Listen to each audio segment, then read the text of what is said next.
বন্ধুরাই তো বন্ধুর উপকার করে। তাই সেই ছোট ছেলে বলছে, ও মা, ছোট ছেলে বলছে যে বন্ধু, তুমি তো আমার বন্ধু আর আমি তোমার বন্ধু। তুমি আমার বন্ধু হয়ে বিপদে পড়েছো, আর আমি তোমার বন্ধু হয়ে কি করে তোমার বিপদে তোমাকে সাহায্য না করে থাকি বলো তো? আরে আমি আছি তো, আমি থাকতে তোমার কোনো চিন্তা নেই।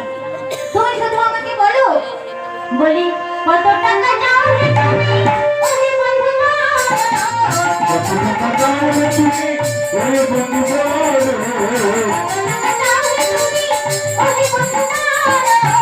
কত টাকা দাও রে তুমি, ওরে বন্ধু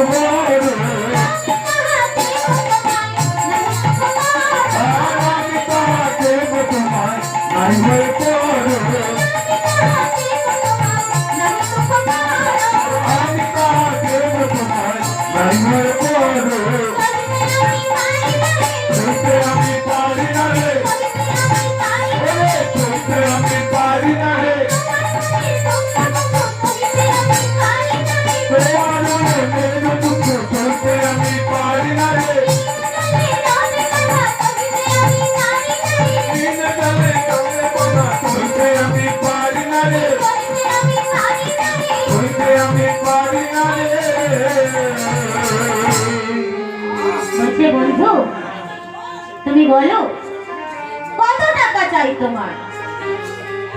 তোমার ছোট ছেলে তো একটা আদ্রা টাকা আনেনি, কত টাকা এনেছে? হ্যাঁ, তোমার সব ভুলে গেছে।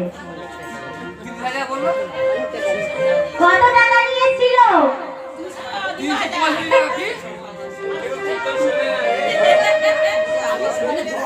কত টাকা?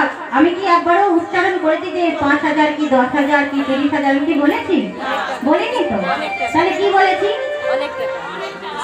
হ্যাঁ হ্যাঁ, দিদিভাই ঠিক বলেছে যে বাবার কাছে তার যে ভাগের যে সম্পত্তি, যা পাওনা ছিল, তাহলে বুঝতে পারছেন তো একটা আধটা টাকা কি সে বিশাল সম্পত্তির ভাগের টাকা, মানে প্রচুর টাকা নিয়ে এসেছে। তার বাবার অনেক ধন সম্পদ ছিল, তা সেই ভাগের মধ্যে তার যা ভাগ ছিল সমান ভাগটা সে পেয়েছে। তাহলে সেই ভাগের মানে অনেক টাকা সে নিয়ে এসেছে, ভাগের সম্পত্তি বিক্রি করে টাকা নিয়ে এসেছে। তাহলে সব বন্ধুরা যখন আনন্দ করার জন্য এসেছে, সেই বন্ধুদের মধ্যে থেকে একজন বন্ধু বিপদে পড়েছে।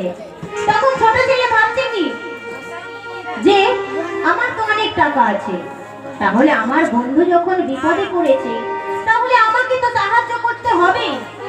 এই কথা বলে সেই ছোট ছেলে বেশ কিছু মোটা অঙ্কের টাকা নিয়ে সেই প্রথম বন্ধুকে দিয়ে দিল।